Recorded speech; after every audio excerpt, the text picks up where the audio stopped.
stage left, just so we can have left to right. And we'll stop where you are, so you go ahead and introduce yourself and your cast and crew, and we'll have your Q&A start with you right now. What's your name? My name's Cassidy Lacos. I did Against Blood. The cast is all up there. They're all the way in the back. Cast, make some noise!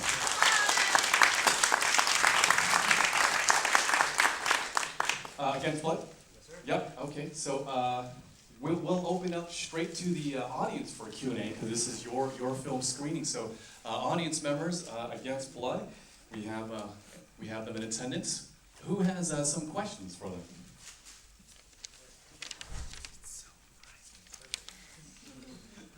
I like it. This is Eric, our Director of Operations, and also that does all the tech. Hi, I really like the sound design and like the music, and you paid a lot of attention to that. Was that like pre-planned, or did that all come kind of in the edit? A little of both. A little of both. Okay, one more. Nominated Best Action and Adventure, by the way.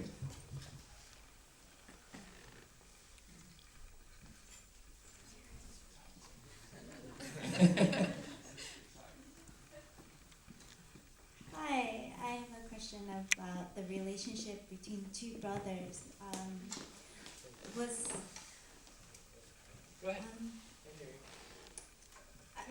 I love the chemistry of how you, I guess it's like the brotherly bond. And was it like, when you chose the two actors, was it something that you were specifically looking for to create that relationship, or was it something that they had that like brought in the film that you didn't actually thought it would happen? Whoa, that's loud. Is this right here? Is that good? Okay. Rachel? Right Yeah, there. go ahead and introduce yourself. Yeah. Oh, sorry. I'm Elizabeth. Was in it and producer, and I'm just gonna be a voice for him. So the title is Against Blood, and so the two characters were actually supposed to be like brothers. They're not actually brothers, but they're supposed to have that brotherly bond, and that sort of influenced the title as well, right? Yeah. And so that's kind of what makes the betrayal at the end even worse, because they're not only partners in crime, but they're also brothers from another mother. Is that kind Brothers in Blood? Not blood, but like brothers. Like they have a tight bond between them that's like blood. Yeah. I mean, the blood that they had shed. Yeah. That's deep, man. Can you write a synopsis for it? See my agents. Okay. My manager, Scott Erickson. Let's give him a hand, everybody. And let's go to Hi, I'm Jerry Maravilla, Daniel, why didn't Stephen you Yee. come down? and we did Straight Up together.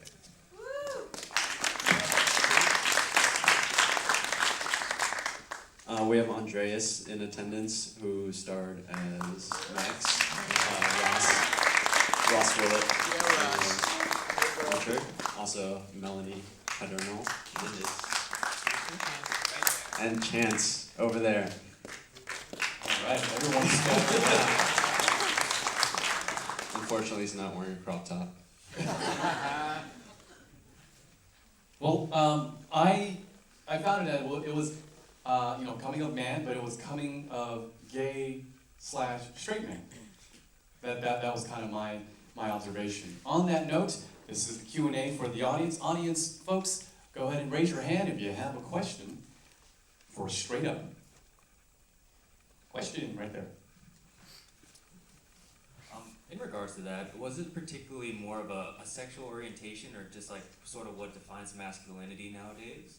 Because obviously the character was gay, but the fact that he enjoyed like the arts and something like that, it's like I feel like that can be enjoyed regardless of like orientation. Obviously, we're all entertainers here, but is it sort of what defines masculinity now, as opposed to like the machismo of like what we're used to? It's a really good question. It definitely is an exploration and study of masculinity, because we kind of play upon what it means to be gay and what it means to be straight. Like, we do intentionally misdirect you when you first start off watching it's just two bros getting lunch, and that's really what it is. So there's not really like a clear defining line between the two.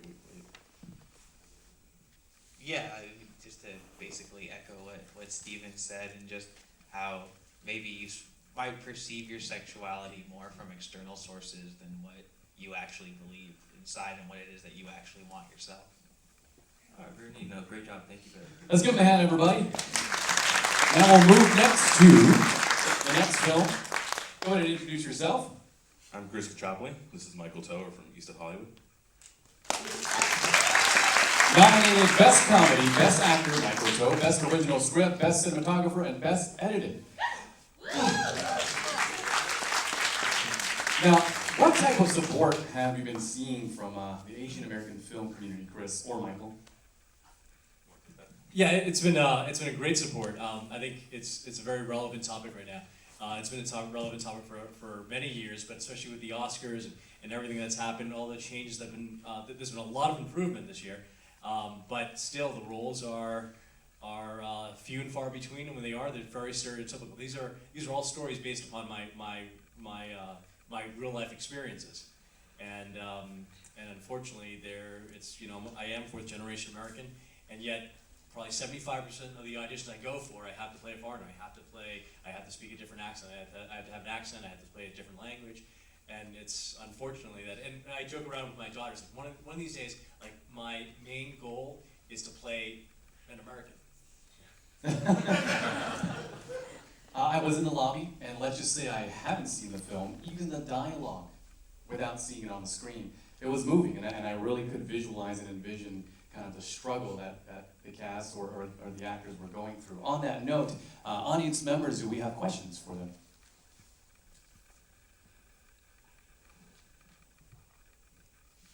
Hey guys, I really enjoyed the film.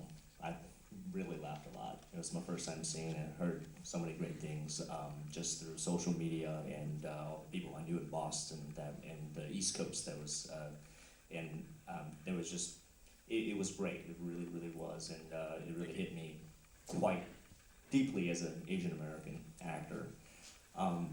And I guess you actually answered it in your Q&A. Did you actually go through a lot of these?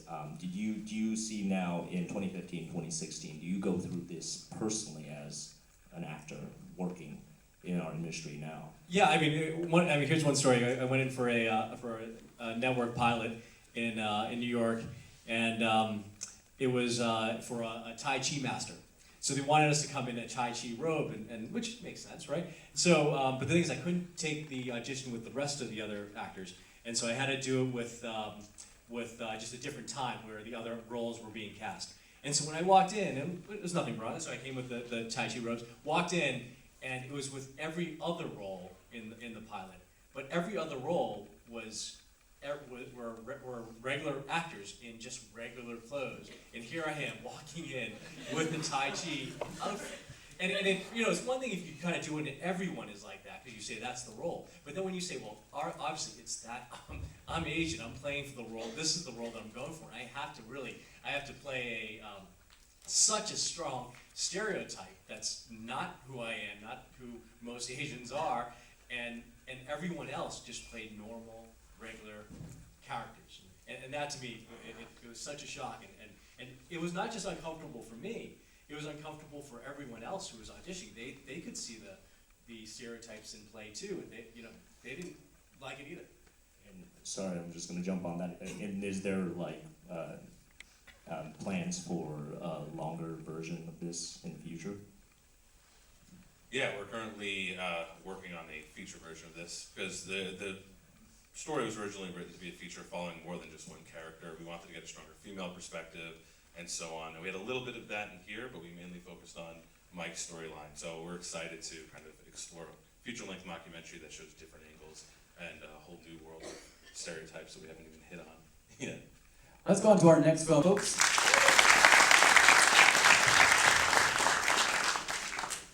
Okay, introductions. Hi. Hi. My name is Grant Chang. I'm part of the Perfect Asian Pair Productions. Sorry, I lost my voice the other day. Kind of sounds sexy, I think. I'm with with a producer, an actor, a writer, and a production assistant in the audience over there. So, hi guys. Okay, questions? You don't have to ask me questions. I won't be offended. I'll just say that our film was part of the 72-hour shootout last summer and stuff like that. So we actually created that film within 3 days. We only actually shot it for 1 day. And that's all I have to say. It was awesome. Does any of your cast and crew have something to add? No. I think they're hungry. They just want to go. But it's fine. Thanks, guys. There you go. Good man, everybody. Okay, yes, please. Hi, I'm Allison Scagliotti. Unfortunately, I was the only one who could make it to represent Anne Darling. Everyone is off doing other things. So you're nominated Best Cinematographer for your film, but Catherine Lutz, yeah, amazing. absolutely. And it's about society making great progress in taking apart the stigma of depression. Tell us kind of how was that like on set, in addition to acting, but also trying to portray that in the acting of the message. I mean, I think it's a thing that a lot of us have and not a lot of us talk about because we carry a lot of shame about it, right? But I mean, I wish that, you know, our fearless auteur were here and he could talk about what he personally intended with this movie. But I think what I responded to about Anne Darling was this, I think what Norman wanted to explore was the dilemma between your responsibility to a family member who's suffering from mental illness and your own sort of need for freedom and to pursue creativity and what it is you want to do with your life. So, as someone who started as a child actress, you know, with parents who were supportive the whole way and gave up a lot of their life to, you know, contribute to that, I felt very close to that dilemma. My own freedom versus responsibility to the family. And what questions do we have for Allison and on behalf of Anne Darling? Cool spots to eat in Toronto. The name of that band. Where Norman found his black denim jacket. That was actually a big part of pre-production. Not lying. Norman looked all over the city for a black jean jacket, and he couldn't find one until he went to this one vintage shop called F as in Frank, and they were all there. Every vintage black denim jacket in Toronto was at F as in Frank. They bought them all down up. for wardrobe. Anne Darling, everybody. That was easy. Hi, my name is Kenson, and I did music video Aurora. Aurora is nominated Best Music Video.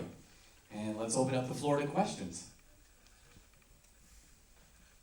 I was wondering, who was the rapper? Were you rapping? Oh no, that wasn't me. That was my friend. He's in Seattle. His stage name is Go. Gifted on West East. Kenson, you're also known for your work with Wong Fu. Oh yeah, I came down to work with him. Okay. I'm freelancing right now, but we're still doing some projects together. So the damsel in distress symbolizes freedom and the independent underground, which comes back to aid in the final battle to destroy the system once and for all. So you made it more of a heroic kind of story. Yeah, that's pretty much the premise, and the person in the mask represents the system, which he fights against. Great. Well, congratulations. Let's give a hand to Aurora. Hello, I'm Michelle Quadros. I'm here representing Liane Amaro from Rope. She is the writer and director, but unfortunately she was not able to make it. Yeah, my name is Arian Harushi. I'm the AD to represent her work. And I'm Dave Nelson. I'm the director of photography and editor for Rope. And make some noise if you're also part of Rope out there. we have a lot of people there. A lot of people. Koji, the main actor, and the Hitachi. But unfortunately, Melissa and the other characters, Catherine, couldn't make it tonight. So rope is like a stylized visual haiku. It had kind of a montage-like element to it. Can you elaborate on that? Absolutely. Rope was actually made in the form of a traditional haiku poem. Our writer's goal is to eventually develop the film into a series where we can further develop the connections and the backgrounds of each characters. Rope is a symbolism of connections between the individuals, the three main characters, as well as human beings, because we're all connected in some way or another to each other. The umbilical cord of the baby is representative of life, the noose of death, and the silk of the aerialist's rope is a representation of strength. Wow, geez, I wish I had a pen to take notes. Is this gonna be on the test? Questions for rope. That was a great interpretation.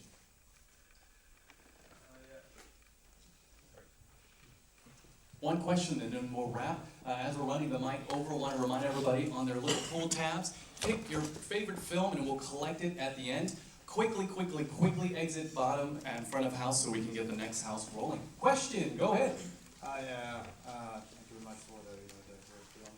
And I think the one is like connected with the Suicide Forest and the correct or no. And also I want to know that the silk and I think the rope is kind of red. And do you have any intention for the using the red? Because the rope is supposed to be white and but I just want to wonder. Give it a take. It was a representative of the Suicide Forest in Japan, which is what DNA wanted. The symbol is the symbol of for the yarn. We kind of planned that out with also the airless rope too. She wanted a lot of stuff centered, so we just kind of went for that kind of like centering everything, so that way your eye automatically goes towards it. So it signifies, it's a significance throughout the film. So it kind of stays with you and continues on. And it being red, it's powerful. It's strength, but it can also mean, at least for me, it can also mean death too. I mean, so it's kind of like that in between. So. Hope that helps. Let me add something that actually Dave had to edit this film in 3 days, so he did a great job. Thank you, Dave, for this. Yeah. Hey, everybody, on that note, let's give everyone a round of applause. Congratulations to everybody. Awards ceremony tomorrow, 10:30. Head on out with your ticket vote. My name is Stephen Chen, AOF's event director. Thank you so much for supporting us, joining us, and we'll see you soon. Thank you, everybody.